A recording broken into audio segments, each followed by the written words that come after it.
So, I have a problem kasi na sobra ko nilook forward tong bakasyon na to dahil Burr months ni. So, paano ba? But I have limited budget. Pero deserve ko to eh.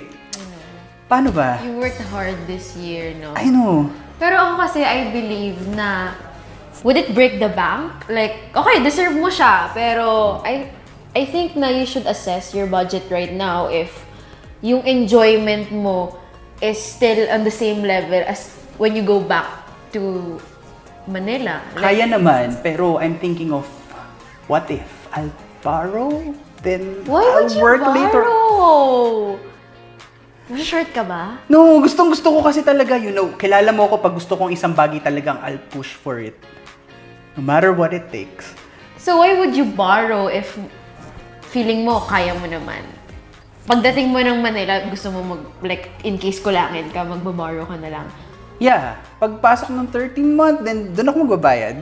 Alam mo, meron akong mga kilala na ganyan eh, na parang ina-anticipate nila na pagbalik nila na, okay, babakasyon muna ako, ipon naman ako.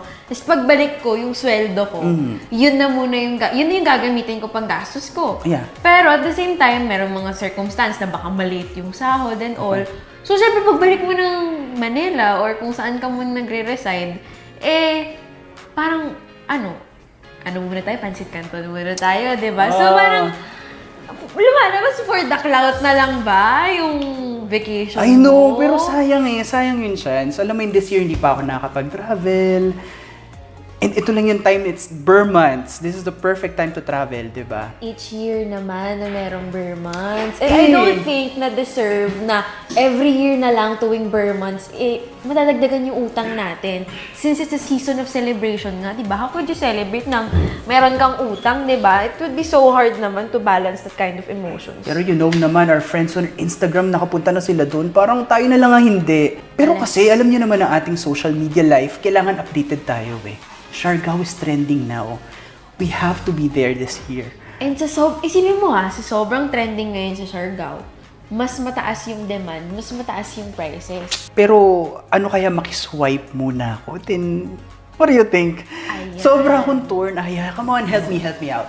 Alam mo, may mga kakilala ako ngayon na ang dami nilang credit card tapos kakaswipe nila hindi na nila mabayaran ngayon yung mga utang nila tapos dumadagdag pa yung mga interest and other bank fees. So I think it would be better to ask for help sa mas nakakaalam kaysa sa atin. Okay. Kuya Alan, pwede bang tulungan niyo ako sa aking dilemma? I really want this travel but limited budget. So, paano po bang gagawin ko?